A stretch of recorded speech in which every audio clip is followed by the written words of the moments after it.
The Pilgrims celebrated their first Thanksgiving in a largely undeveloped land full of wildlife. My, how things have changed. Here are Mitch Butler and Josh Landis of the Fast Draw.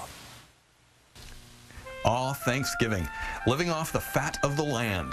But the land is not as fat as it used to be, right? I mean, all these buildings we've done, homes where there used to be trees. Compared to the old days, it must be tough out there for deer, beaver, wild turkey. Actually, the good old days weren't always that good for America's wildlife, according to Jim Sturba, an author who writes about wildlife. Back when there was a lot of good wilderness for animals, we hunted and trapped them out. Up to 400 million beaver had fueled the fur trade, but only about 100,000 remained. The deer population plummeted to 1.2% of what it was, and turkeys?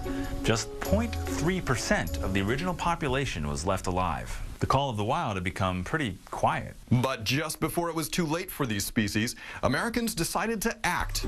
A combination of government control and free market growth got nature back on course. Federal and state governments put limits on how many animals people could hunt and trap.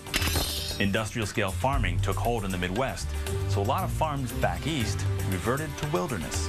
And then we sprawled. It turned out that suburbs aren't just picture-perfect for people. For animals, they're good enough to eat. In fact, acre for acre, suburbs can often support larger populations of animals like deer than old-growth forests can.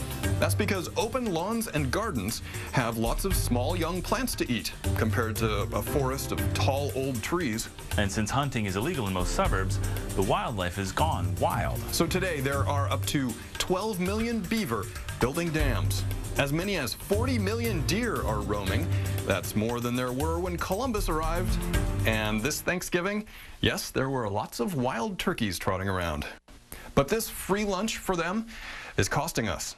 According to one researcher, wildlife's economic impact on crops, home landscaping, car accidents, waterways, electric lines, and more is more than $28 billion a year. Wildlife in America. A comeback story that's come back to bite us.